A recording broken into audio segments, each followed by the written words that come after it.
Une faille en plein milieu de l'océan, comme c'est pratique. La balise a dû être installée sur un rocher, ou éventuellement une île. Tu reconnais le jeu, Arak? J'avais raison, Zelda Wind Waker. Ton Zelda préféré si ma mémoire est bonne. Exact, oui. Merci de nous y avoir conduits, monsieur. Ah, pas de quoi les jeunes. Et surtout, faites bien attention à vous. Ce coup-ci, on y va ensemble. Ça vous va? Ouais, bien sûr. Je commence à croire que les jeux dans lesquels mènent les failles ne le sont pas par hasard.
Après avoir enchaîné les succès de The Legend of Zelda, notamment avec Ocarina of Time et Majora's Mask, oui, il y aura un épisode sur ces opus, c'est sur GameCube que Nintendo poursuit sur sa lancée. Commençant par une courte vidéo d'un combat entre Link et Ganondorf pour montrer à quoi pourrait ressembler le prochain Zelda, et bien donner envie aux fans, et finalement leur présenter ça. Comme quoi, c'est pas nouveau que Nintendo s'amuse à faire pleurer ses fans.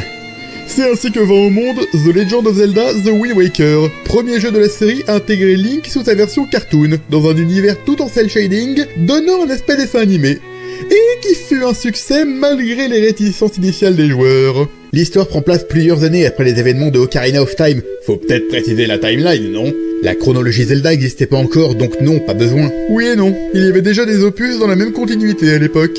On nous parle au début du royaume d'Hyrule, qui était autrefois menacé par un être malfaisant, que nous, joueurs, reconnaissons comme étant Ganon, et qui fut terrassé par un héros tout vêtu de vert, donc Link. Après avoir ramené la paix à Hyrule, Link la quitte. Malheureusement, Ganon finit par revenir, et cette fois-ci il n'y avait personne pour l'arrêter. De ce fait, les habitants ont imploré les dieux de leur venir en aide. Et ils ont fait quoi les dieux pour les aider? Hein? Qu'est-ce qu'ils ont fait les dieux? Eh bah ils ont inondé Hyrule et noyé la quasi-totalité de ses habitants bien sûr. Plusieurs siècles plus tard, les habitants vivent sur des îles qui sont les restes d'Hyrule. Et c'est là que notre histoire commence, sur l'île de l'Aurore.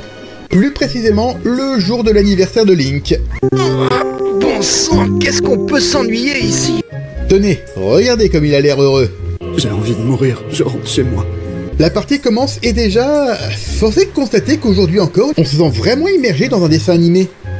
Ah oui, parce que petit message de la part du Sana du montage, de base, c'est la version HD sortie sur Wii U qui devait être présentée. Mais il se trouve qu'il ne peut plus y jouer à cause du décès général de toutes les Wii U dans le monde que Nintendo a à peine essayé de résoudre. Enfin bref, l'île est assez paisible et on peut tranquillement se familiariser avec les commandes et discuter avec les habitants, dont la sœur de Link, Ariel. Non, pas celle-là! Tout comme dans Ocarina of Time, on peut se déplacer librement, sauter en courant vers un rebord, ramasser tout et n'importe quoi, verrouiller une cible, et ramper pour se cacher ou s'infiltrer chez les gens afin de dévaliser leurs économies. Link, ça suffit! Tu te dévergondes de plus en plus à chaque réincarnation. D'abord tu entres chez les gens pour dégrader leurs possessions et maintenant ça... Il n'y a pas de ha-ha-ya qui tienne, jeune homme! C'est pas tout ça, mais Link a des cadeaux à recevoir. D'abord, la tenue du héros de la légende, ce qui est une tradition pour rendre hommage aux concernés. Matez un peu comme il a l'air content de son cadeau. La Super Nintendo! Et attendez, il vient vraiment de se changer devant sa grand-mère. It's not creepy. Et une longue vue de la part d'Ariel, et en l'essayant...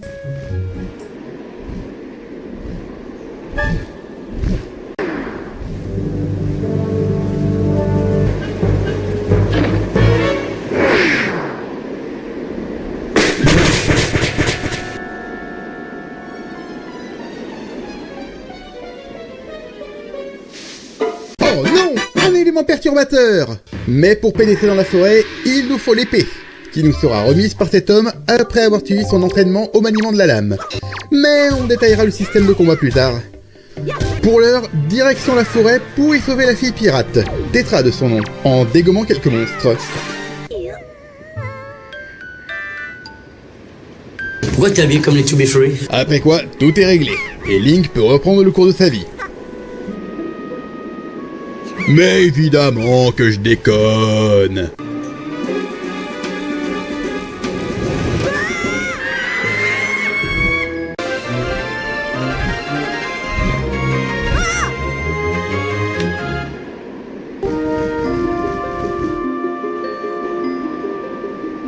Tetra accepte, un peu à contre-cœur, d'emmener Link à la recherche de Ariel, qui, selon Taf, le facteur du peuple Piaf, serait retenue prisonnière à la forteresse oubliée, maudite, comme de nombreuses jeunes filles enlevées avant elle.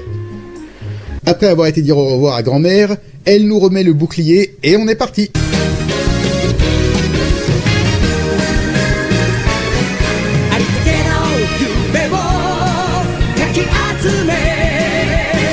On peut explorer le navire un peu comme on veut et discuter avec les pirates, mais pour déclencher la suite, il faut réussir l'épreuve de Nico, qui nous apprend à gérer les sauts et les balancements. Oui, je me balance et nous nous balançons. Mais une fois arrivé à la forteresse, impossible de passer sans se faire repérer. Il va falloir trouver quelque chose pour passer de manière discrète et sécurisée et...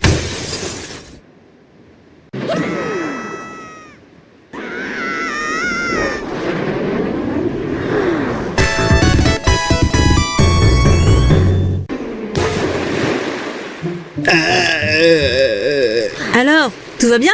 Oh oui, j'ai juste 8 côtes cassées, une jambe en vrille et 3 commotions cérébrales. Le tout en plus d'avoir fait un plongeon de 20 mètres dans l'eau pour atterrir à plat, mais à part ça, tout va bien. Bah nickel alors, à plus. Privé de son seul moyen de combattre, Link doit s'infiltrer discrètement dans la forteresse, notamment en utilisant un tonneau pour se dissimuler tel ce cher Sly. Il est vital d'éviter les gardes et les projecteurs sous peine d'être envoyé au cachot. Heureusement, il reste possible de s'en échapper. Pour avancer, il faut prendre soin de trucider les gardes qui contrôlent les projecteurs et enfin récupérer l'épée. Et atteindre Ariel pour la délivrer.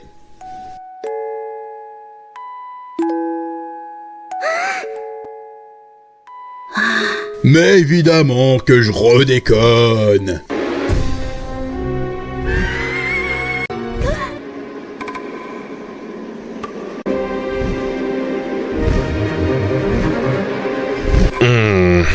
Un gamin tout en vert comme le héros qui me bat toujours. Je devrais peut-être l'être plus maintenant pendant que j'en ai l'occasion. Ah, putain flemme. À notre réveil, nous sommes retrouvés par un bateau parlant du nom de Lion Rouge. Lequel nous raconte que l'homme contrôlant l'oiseau, qui enlève les jeunes filles, n'est autre que Ganondorf, l'être maléfique vaincu par le héros du temps avant que Hyrule le sombre sous les flots. Et qu'à l'heure actuelle, on n'est pas en mesure de l'affronter. Notre première étape est l'île du dragon, mais pour l'atteindre, on doit d'abord acquérir une voile pour Lion Rouge. Du coup, comment il a fait pour nous récupérer et nous ramener ici vu la distance qui sépare Mercantile de la forteresse maudite? Mystère, mais toujours est-il qu'on doit acheter la voile en question à cet homme. Mercantile est à l'instar du village Cocorico, l'endroit par lequel nous allons revenir le plus souvent. Profitons de cette première visite pour accomplir quelques tâches. Comme par exemple libérer ces terreurs de la nature de Tingle. Car malheureusement, on va avoir besoin de ce gros profiteur plus tard. Il y a aussi Autofocus, ce photographe que je soupçonne d'être un gros stalker psychopathe. Regardez, d'abord il nous vire comme un malpropre quand on vient lui parler et ne se montre amical qu'après avoir récupéré un appareil photo dans la cellule de Tingle. Et après il nous demande d'aller espionner les habitants pour les prendre en photo à un moment précis. Et comme si ça suffisait pas, quand on monte à l'étage pour examiner sa galerie, il arrive comme ça dans notre dos sans prévenir. Mon passe-temps préféré consiste à me tenir derrière les gens sans qu'ils ne s'en aperçoivent. Mais que fait la police? Bref, il y a aussi des infos à glaner auprès des habitants pouvant servir plus tard. On a un apothicaire, un marchand de bombes... Ah bah c'est les terroristes qui vont être contents. En tout cas, une fois la voile en poche, on peut enfin prendre la mer. Et franchement, ça fait son petit effet de naviguer à toute vitesse sur l'océan. D'apercevoir les îles loin et notre objectif se rapprocher de plus en plus. Aventure campagne. compagnon, je suis parti vers l'horizon. Et on atteint notre destination, l'île du Dragon, où Lion Rouge nous remet un objet appelé la baguette du vent. On y reviendra, et nous demande de retrouver la perle de Din. Tu veux dire Din? Je sais pas comment ça se prononce. En tout cas, on y retrouve Taf, le facteur Piaf du début du jeu. Mais d'abord, petite présentation du peuple Piaf. Contrairement à Breath of the Wild, qui se déroule dans une chronologie à part, appelons-la la chronologie bleue, les Piaf ressemblent davantage à des humains qu'à des oiseaux, et ne naissent pas avec leurs ailes. Pour les obtenir, ils doivent aller voir leur dieu protecteur, le dragon Valou, pour qu'il leur donne une de ses écailles. Qui plus est, dans la chronologie verte, les Piaf sont ici les descendants du peuple Zora, qui a évolué suite à la montée des eaux pour pouvoir se déplacer dans les airs, contrairement à Breath of the Wild où les Piafs et les Zora sont deux peuples distincts. Ouais, parce que les Zora, qui sont le peuple de la mer, a évolué en oiseau après que 90% du monde soit inondé. Comme quoi la nature fait mal son boulot parfois. Mère Nature est une tueuse en série. Il n'y en a pas de meilleur. Quoi qu'il en soit, les Piafs ont un gros problème. Depuis peu, Valou semble souffrant et en colère, ce qui empêche Scaf, le fils du chef, d'aller le voir pour obtenir ses ailes. Et pour ça, il te faut une écaille de dragon, hein? Pas le choix, pour obtenir la perle, il faut aller calmer Valou, avec l'aide de Medoli, la messagère de ce dernier. Nous parvenons ainsi au premier donjon de cet opus, la caverne du dragon. Pour les non-initiés, les donjons dans Zelda représentent les principaux objectifs, car c'est dans les terminants qu'on progresse dans l'aventure. Ils sont constitués de plusieurs salles remplies d'ennemis et d'énigmes à résoudre, généralement tournant autour du thème du donjon. Dans le cas actuel, l'intérieur d'un volcan. Il y a 4 objets indispensables à récupérer. La carte, pour se repérer, la boussole pour localiser les coffres restants, la clé du boss, pour atteindre ce dernier, et un objet qui servira non pas juste à vaincre le boss, mais aussi à avancer dans le jeu. On finit par retrouver Medoli prisonnière, et c'est, je pense, le moment idéal pour aborder le système de combat. L'épée est automatiquement assignée au bouton B, et le bouton L permet de brandir le bouclier pour se protéger. On retrouve également le système de verrouillage de cible introduit dans Ocarina of Time en maintenant R enfoncé pour ne pas perdre son adversaire de vue, ainsi que la possibilité d'esquiver en arrière et sur les côtés, et même de porter un coup sauté avec le bouton A. Bien sûr, les objets assignés au bouton X, Y et Z peuvent aussi être utilisés. Et petite nouveauté, en appuyant sur A au bon moment, quand un ennemi s'apprête à attaquer, Link effectue un coup spécial. Et grâce au jar d'eau, aux plantes explosives et à notre grappin-corps de tout juste acquis, on atteint le premier boss, qu'on bat en attrapant Valou par la queue.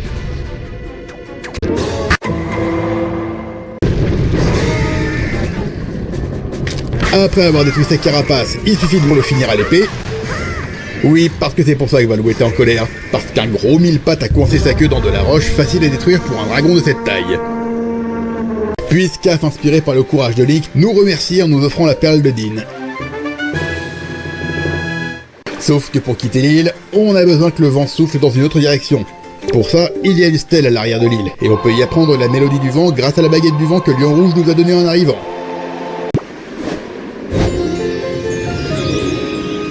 Et à présent, on reprend la mer direction l'île aux forêts pour trouver la perle de Farore, auprès de l'arbre Mojo et du peuple Korogu, l'évolution des Kokiri. Et là, ça tourne clairement moins autour du pot que pour l'île du dragon, car il accepte de nous donner la perle d'entrée de jeu, mais un de ces Korogu est tombé dans les voies défendues, et nous demande d'aller le sauver en nous confiant une feuille qui va nous faire planer. Bref, si tu oses faire cette blague... L'ennui, c'est que pour planer correctement avec la feuille Mojo, il faut que le vent souffle dans la direction qu'on souhaite aller. Et il arrivera souvent qu'on doive donc rejouer la mélodie du vent plusieurs fois d'affilée pour rediriger le vent. Et aussi sauter avec le bon timing pour pouvoir s'aider de cette tornade. De plus, planer avec la feuille consomme de la magie.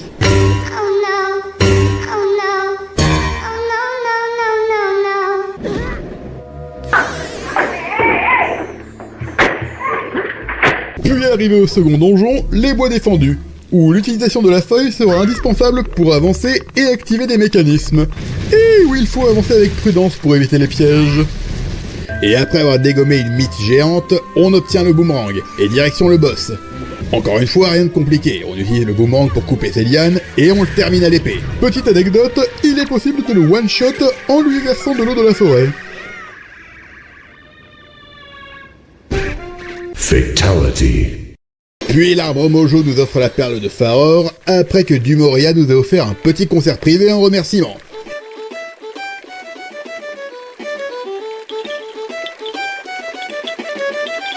Direction maintenant l'île du Poisson, en toute logique, pour récupérer la perle de Nehru. Cette fois auprès de Jabu. Non, pas celui-là! ayant visiblement pris sa retraite, vu que les auras ont changé de dieu protecteur.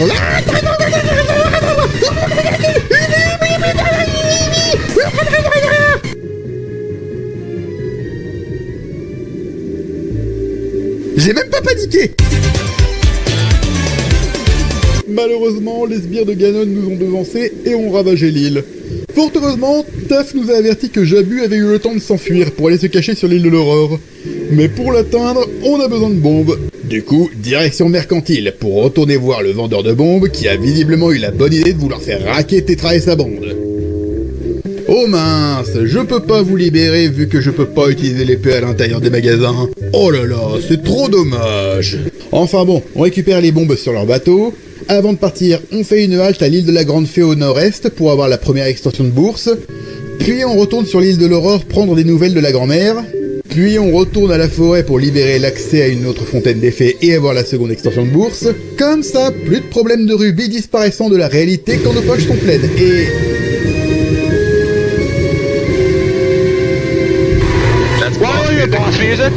Sérieux, je suis le seul à trouver cette musique terrifiante.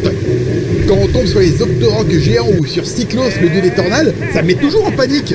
Et là, on a vraiment besoin juste pour exploser une porte. Enfin bref, on retrouve enfin Jabu.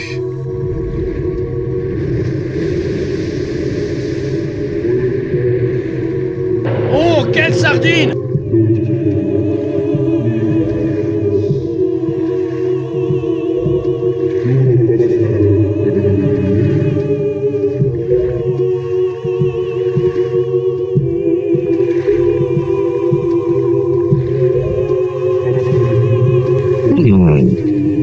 Oui, absolument. Parfaitement d'accord. Eh ben, entre Valou, l'arbre Mojo et maintenant Jabu, on voit que t'es un bateau VIP. C'est sûr. Toi. Mais avant de nous remettre la perle, il nous demande de... Ah non, il nous la file direct. Du coup, plus qu'à aller les mettre en place. Je conçois que quand on ressort de Ocarina of Time et Majora's Mask, ça peut être frustrant de n'avoir que des parcelles de terre séparées par l'océan. Mais je vous assure qu'au contraire, cela contribue à la force de cet opus, car donne la sensation d'être minuscule dans un monde immense. De même, si les trajets en bateau peuvent paraître barbants, on a tout de même de quoi faire. Certains objets qu'on récupère peuvent servir d'équipement à Lion Rouge, comme le grappin qui permet aussi de choper les trésors sous les flots. On a aussi des obstacles à éviter, et on peut se permettre de faire un arrêt sur les îles sur le chemin de notre objectif. D'ailleurs, aux abords de chaque île se trouve un poisson qu'on peut nourrir pour qu'il ajoute l'île sur notre carte, tout en nous donnant des infos. J'avoue que c'est assez satisfaisant de voir la carte se remplir case par case. Et sur Wii U, on peut même regarder directement la carte sur le gamepad. Vous savez, la version que le Sana du montage devait faire mais qui n'a pas pu parce que Nintendo a à peine réagi au décès des Wii U. Oui, on sait. On a aussi parfois le bateau de Terry, un marchand qui deviendra un personnage récurrent de la série. Et une fois toutes les perles en place, apparaît notre prochain donjon, la Tour des Dieux. Censé tester Link pour voir s'il est digne d'être le nouveau héros légendaire. Je ressens comme une profonde douleur. Alors, c'est pas un donjon difficile, loin de là. Il est coupé en 3 parties / étages. Dans le premier, on doit circuler avec Lion Rouge, alors que le niveau de l'eau monte et descend sans arrêt. Et dans le second, on doit apporter 3 statues à leur emplacement grâce à l'air du marionnettiste. Une nouvelle mélodie apprise pour l'occasion. C'est même dans ce donjon qu'on obtient l'arc. Même le boss est plutôt simple. Mon problème avec ce donjon, c'est...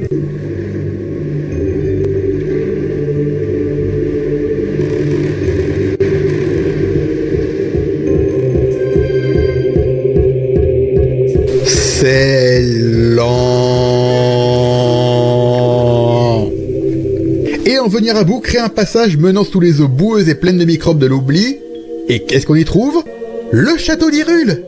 On est de retour au château d'Hyrule qui semble totalement figé dans le temps. Alors que le château était visiblement en plein assaut de monstres. Link, l'objet dont tu as besoin pour vaincre Ganondorf est caché dans cette salle. L'accès est dissimulé pour que Ganon et ses fidèles ne puissent pas le trouver, et... À tout hasard, il faudrait pas pousser ces 3 blocs triangulaires au milieu de la salle pour former la Triforce et ouvrir un passage secret? Non... Bref, après une énigme level d'or à l'exploratrice que les sbires de Ganon n'étaient pas fichus de résoudre, ce qui en dit long sur l'efficacité de son armée, on découvre une salle secrète où était cachée l'épée de légende, que la VF s'obstine encore à appeler Excalibur. Et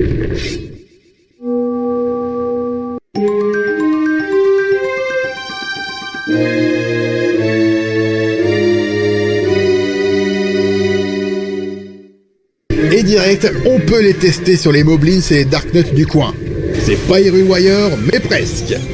Oui, ces chevaliers ultra stylés et balèzes s'appellent des Darknuts, ce qui en français se traduit par noix obscure. Ouais, tout de suite c'est moins stylé. Ça, je crois que ça pourrait me péter les noix assez vite. Il est à présent temps de retourner à la forteresse double maudite.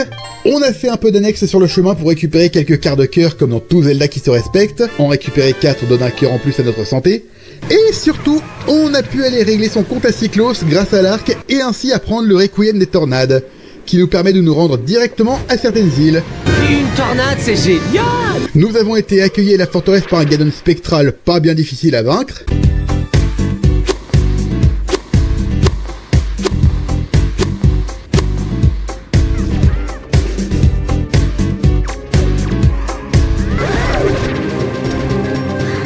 Avoue que ce n'est pas une réussite.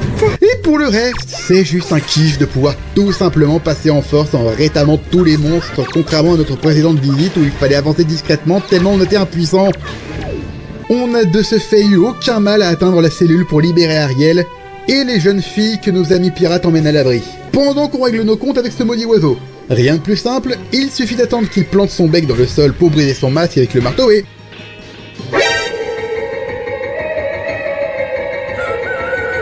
Je suis un gentil poulet.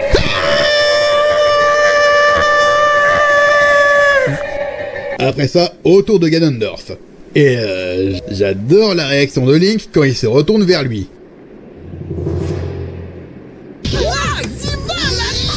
Mais ce qui était pas prévu par contre, c'est que l'épée de légende, pourtant censée repousser le mal, est totalement vidée de ses pouvoirs. Oh, les baffes! Et même avec elle, Ganondorf est bien trop fort pour nous. Vous n'avez aucune chance de me vaincre avec cette épée qui a perdu ses pouvoirs. Je vais sans plus tarder vous envoyer dans l'autre monde rejoindre votre semblable et... Excuse-moi de te couper, mais il est arrivé quoi à ton nez?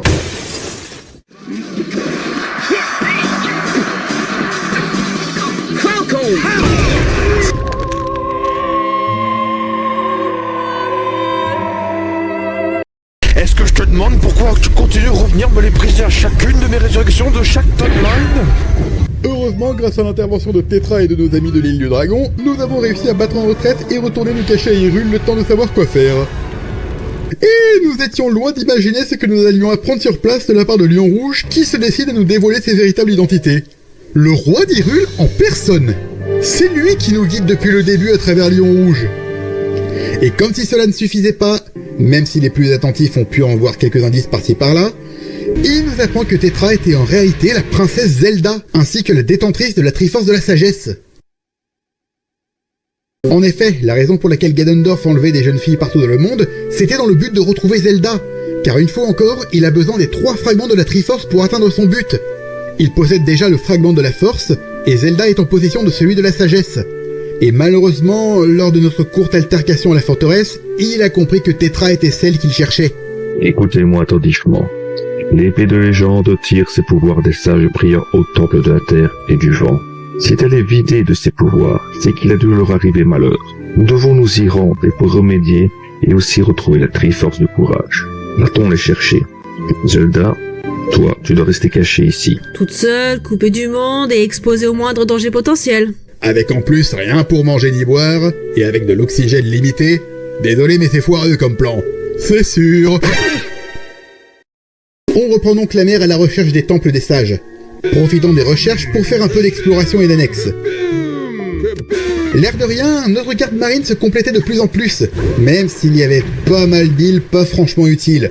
Genre, les 6 îles ayant l'apparence d'une phase 2D, et même si c'est mon Zelda préféré, je reconnais que les allers et retours en bateau peuvent être gonflants à force. Surtout quand il faut rejouer tout le temps la mélodie du vent. Oui, on n'en a pas encore parlé, mais la baguette du vent se joue d'une manière assez spéciale. Quand on l'utilise, elle a 3 modes, correspondant aux mélodies à 3, 4 et 6 notes. La première est désignée d'office, mais pour jouer une mélodie à 4 notes, il faut maintenir le joystick directionnel à gauche et à droite pour celle à 6 notes. Et pour jouer une note, il faut maintenir une direction avec le joystick caméra, ou aucune pour jouer le milieu, jusqu'à ce que le curseur passe au milieu de la ligne avant de jouer une autre note. Get over here! Heureusement, dans les versions HD, on peut obtenir la super voile qui permet non seulement d'aller plus vite, mais également de changer automatiquement la direction du vent.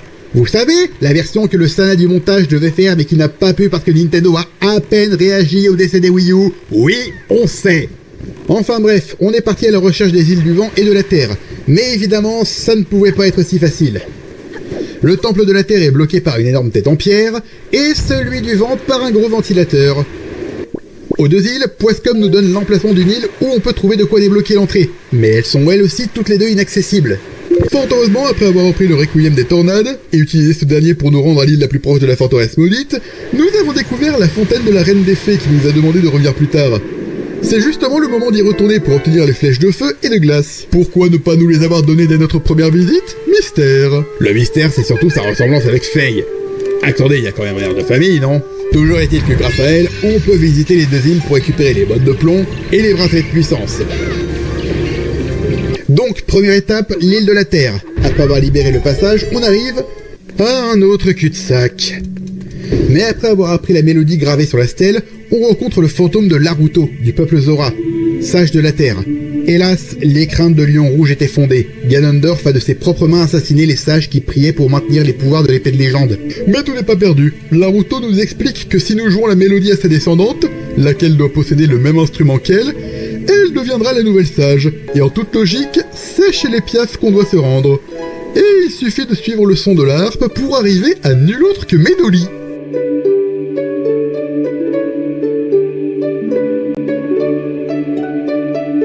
Et c'est parti pour le Temple de la Terre, notre prochain donjon. Ce dernier est rempli de monstres d'outre-tombe comme les Stalfos, des crânes, et le retour des monstres qui ont terrifié tous les joueurs de Ocarina of Time et Majora's Mask, les effrois. Ces morts vivants capables de figer Link d'un simple cri et qui en profitent pour avancer vers lui pour essayer de le boulotter. Dis donc, c'est de la porte qui grince que tu veux bouffer ce soir? Ce donjon est à parcourir avec une mécanique de jeu de lumière. Il faudra en effet à plusieurs reprises dévier un faisceau lumineux pour activer des mécanismes, pétrifier ses blobs, ou encore dissiper le brouillard incapacitant. C'est là que Medoli entre en jeu, car oui, le Temple de la Terre, et le second celui du vent, ont une particularité commune. Comme nous l'a expliqué Lion Rouge avant d'entrer, nous devons la garder à nos côtés pour résoudre la plupart des énigmes. Elle peut en effet avec sa harpe réfléchir la lumière. L'ennui, c'est qu'elle ne peut se déplacer ou franchir une porte d'elle-même. Il faut donc continuellement la porter avec nous pour se déplacer. Il est bien possible de l'interpeller pour qu'elle nous suive, mais ses déplacements restent limités. Suffit qu'on avance trop vite pour elle, et elle n'arrive plus à nous suivre. Et bien entendu, elle ne peut pas se défendre.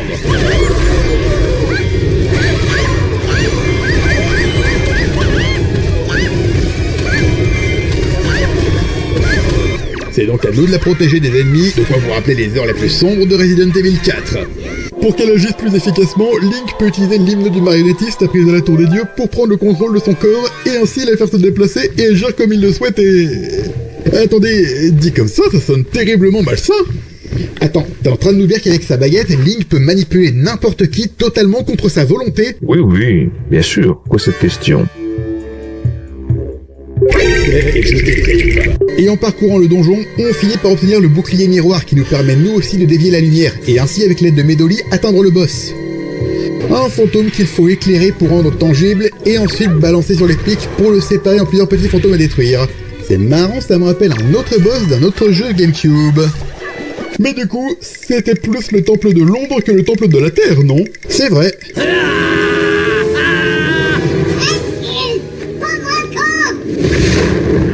Mais après quoi, Medoli peut rendre à l'épée de légende une partie de ses pouvoirs et décide de rester ici pour continuer à prier jusqu'à la défaite de Ganondorf.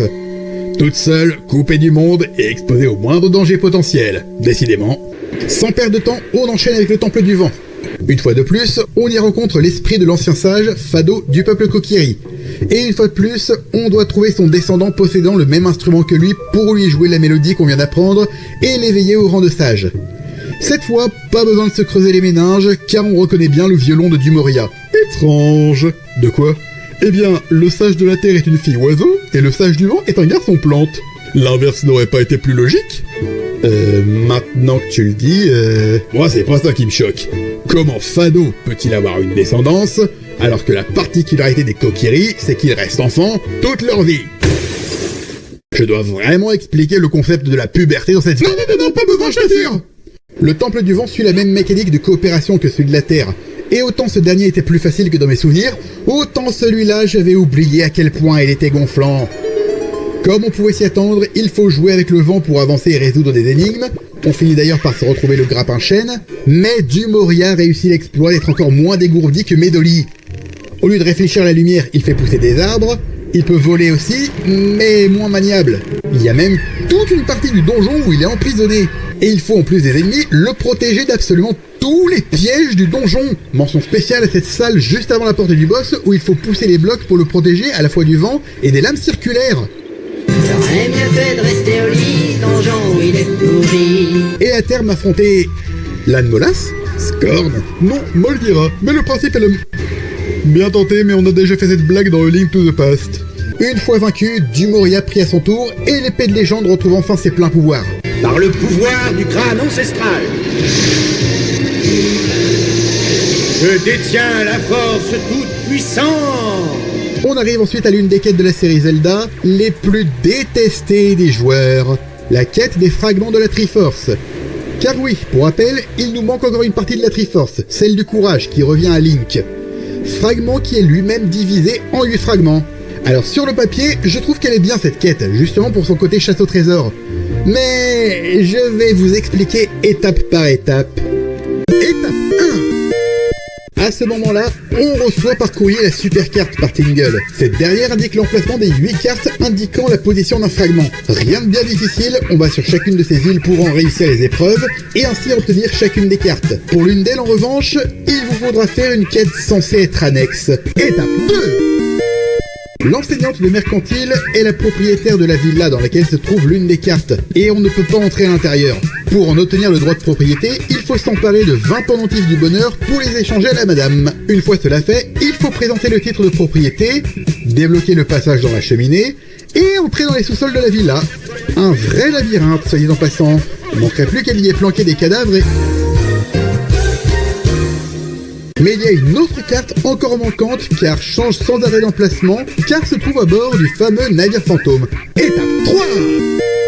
Pour trouver le navire fantôme, il faut se rendre sur l'île du Losange pour y traverser un labyrinthe de téléporteurs à prendre dans le bon ordre pour y obtenir la carte du vaisseau fantôme.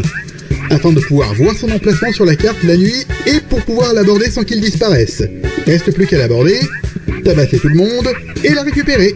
On a désormais les 8 cartes, mais elles sont illisibles. Il faut donc les faire déchiffrer. Étape 4. Pour déchiffrer les cartes, il faut se rendre sur l'île de Tingle pour qu'il puisse le faire pour nous. Tout ça pour seulement 398 rubis par carte. Et donc, pour 8 cartes à déchiffrer, cela nous fait un total de 3184 rubis. Combien? Donc, si vous n'avez pas assez économisé, vous n'avez plus qu'à aller farmer les rubis en boucle pour avoir la somme complète pour que Tingle les décrypte une par une. Avec le même dialogue long et inutile qui passe très lentement. Étape 5. Et une fois les 8 cartes lisibles, il ne reste plus qu'à aller sur chacune des îles marquées, chercher l'emplacement exact grâce à la carte correspondante, et pêcher pour trouver le fragment à chacun des 8 emplacements. Et ainsi terminer cette quête, du moins à condition que votre jeu ne plante pas pile à ce moment et vous oblige à vous retaper cette quête depuis le début. Oui, c'est du vécu. Heureusement que la Wii U a rendu cette quête moins galère. Vous savez l'inverse? Oui, on sait. Après ça, il ne reste plus qu'à retourner à Hyrule pour le combat final. Avant cela, je recommande de faire quelques préparatifs, notamment en visitant toutes les fontaines des fées pour y avoir toutes les extensions d'équipement, ainsi que l'augmentation de la barre de magie, quasi indispensable pour la suite. Pour ça, rendez-vous sur l'île de la Face 2 pour y vaincre le Torque géant qui érode. Pour le trouver, il suffit de repérer l'endroit où les goélands tournent et s'y rendre. Je conseille aussi d'avoir au moins une ligne de cœur entière et les 4 flacons.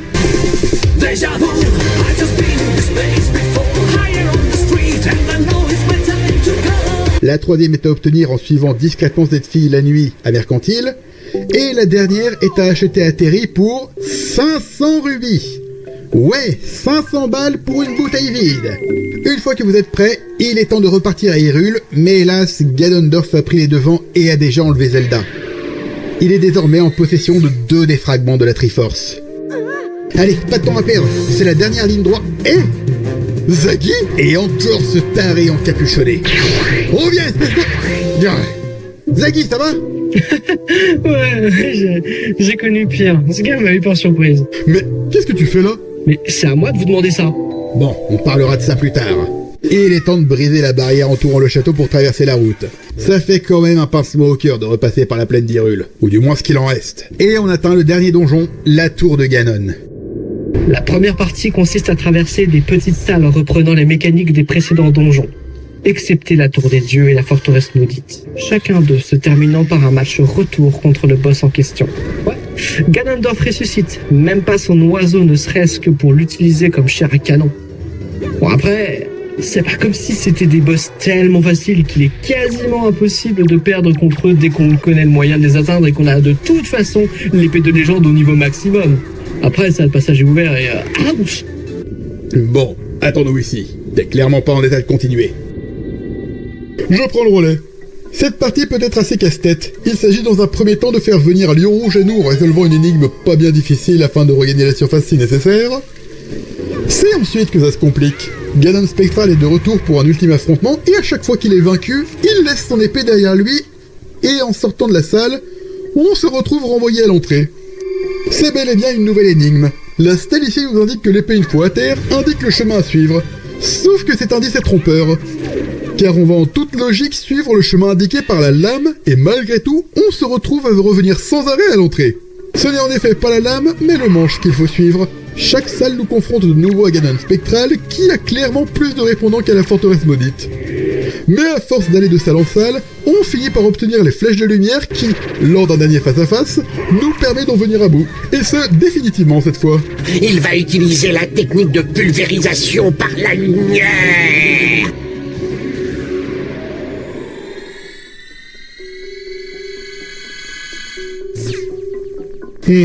Les amis, je m'inquiète pour Zaggy. Cet inconnu pourrait profiter qu'il est seul pour venir l'achever. D'accord, reste avec lui, moi et Sana on continue. Reste plus qu'à monter les escaliers pour atteindre la dernière salle. Mais avant ça, quelques derniers ennemis nous barrent la route. Et bah franchement la flèche de lumière aide beaucoup. Regardez, elle les atomise littéralement. Malheureusement, ce n'est pas Ganondorf qui nous attend aux démarches. Bon, on a assez traîné comme ça. Sana, grimpe régler son compte à Dorphy, pendant que je démonte son joujou. D'accord, fais attention.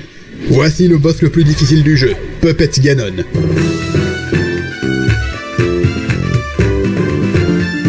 Croyez-moi, j'exagère pas.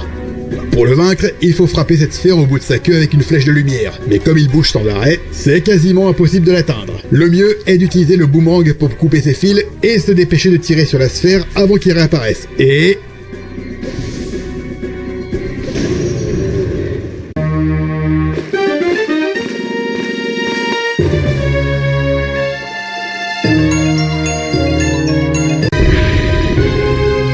c'est pas fini. Je l'ai fait exprès de dire que j'étais mort. La seconde phase est un peu moins difficile. Il suffit de surveiller son reflet dans l'eau pour anticiper dans quel sens il va tomber et où sera son point faible. Non, encore mort. Oh non. Et... toujours pas fini. Troisième phase, et bien entendu la plus difficile, où il se déplace super vite, et là, à part votre vitesse et vos réflexes, vous ne pouvez compter sur aucune autre astuce. Si ce n'est de pouvoir l'assommer un bref instant si vous arrivez à lui porter un coup au visage. Contrairement au précédent boss, celui-ci et Ganon Spectral sont un vrai challenge. Car même en connaissant la technique, il reste pas évident à battre. D'ailleurs, il fait étrangement penser au boss de la tour d'Hera de Link to the Past. Enfin, reste plus qu'à attendre que Sana en finisse. Après une montée longue et oppressante, le tout sans aucune musique pour nous accompagner, on arrive enfin sur le toit de la tour où Ganon nous attend. Mais on a à peine le temps de réagir qu'il assomme Link et s'empare de la Triforce. À présent, il est en possession des 3 parties, et il n'a plus qu'à formuler le vœu de ressusciter le royaume d'Hyrule et d'en être le maître. Seulement, il avait oublié un détail. La Triforce n'accorde un vœu qu'à la personne qui la touche le premier, et c'est le roi qui l'a devancé. Il formule alors le vœu que Hyrule disparaisse une bonne fois pour toutes, afin que Link et Zelda puissent connaître un avenir radieux. Ganondorf, fou de rage, s'attaque alors à nous, et le combat final commence. Et, je dois l'admettre, c'est un des meilleurs combats finaux que j'ai pu livrer dans un jeu.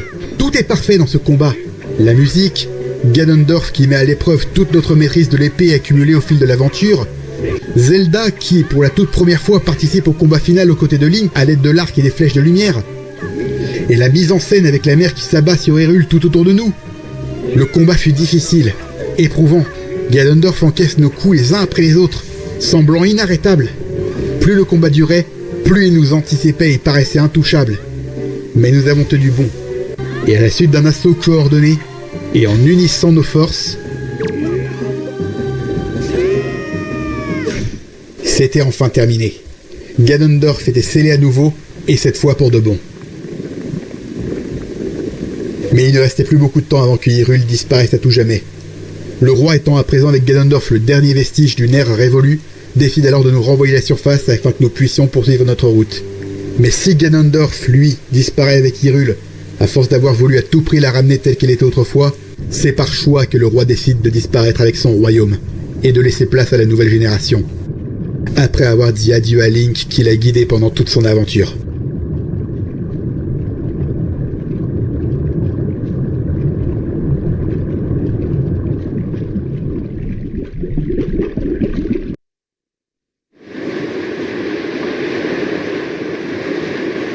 Tout était fini.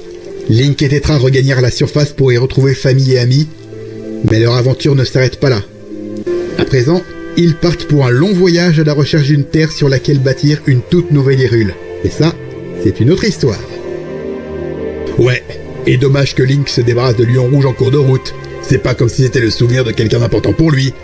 Ah, mais t'es obligé de toujours tout casser ?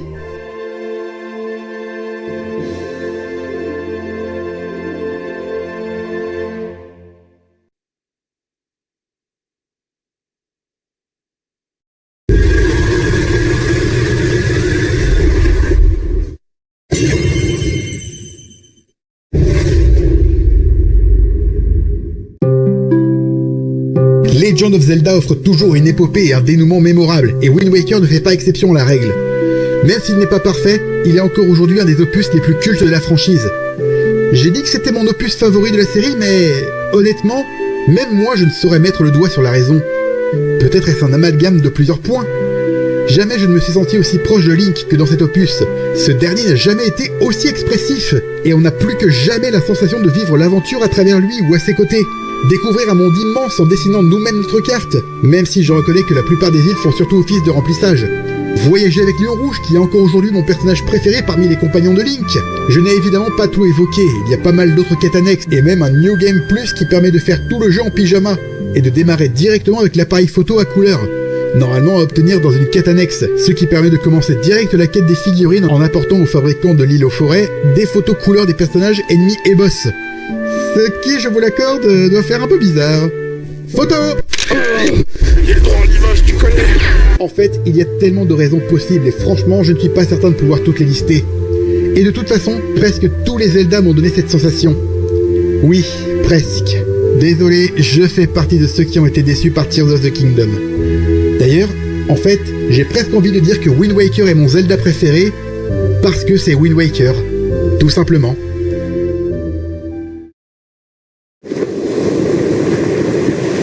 Et une autre balise de désactiver. Ça va, Zaggy? Mais oui, je te le dis. Ok, du coup... Tu as été totalement inconscient! Et que... Si on n'était pas intervenu, ça aurait très mal fini! Non mais je rêve! Tu oses ressortir mes répliques contre moi? Eh ben ouais, ça va bien se faire la morale, mais quand il faut assumer derrière, il n'y a plus personne! Je te rappelle qu'on n'est pas du même niveau, gamin! Et arrête de m'appeler gamin! Je me suis renseigné, t'as que 2 ans de plus que moi! Ouais, bah je reste quand même 2 ans plus vieux. Ouais, bah pas mentalement apparemment! En attendant, je te signale que vous êtes en infraction. Le directeur vous a retiré de la mission. Et toi aussi, d'ailleurs. Hein? Salut les pinoufs. Génial, le retour du furet. Qui l'outre? Ça alors, c'est faire un bail? Que nous vaut l'immense honneur de votre présence ici. Bouclez-la et suivez-moi. Tu vas quand même pas... Attends, on ne dénoncera pas qui, mais on nous a sollicité pour continuer la mission et... Par Dimitri Brandkel, pas vrai? Monsieur Arsène? Le détective dont vous m'avez parlé? Que faites-vous ici? Et comment vous savez que c'est Monsieur Brandkel qui nous a... Je crois que... j'ai beaucoup de choses à vous expliquer. t'avais raison, mon vieux Lios. Ces petits jeunes n'ont pas lâché l'affaire malgré ton interdiction. Je le savais. Ils ont ça dans les veines comme nous à l'époque. J'en déduis que vous les avez volontairement laissés poursuivre la mission et donc consciemment mis en danger. Non, voyons, ce n'est pas... Votre comportement est inacceptable. Je vais devoir procéder à une sanction. Attends, non, pitié, pas les baffes, pas les baffes, pas les baffes, pas les baffes. Allô?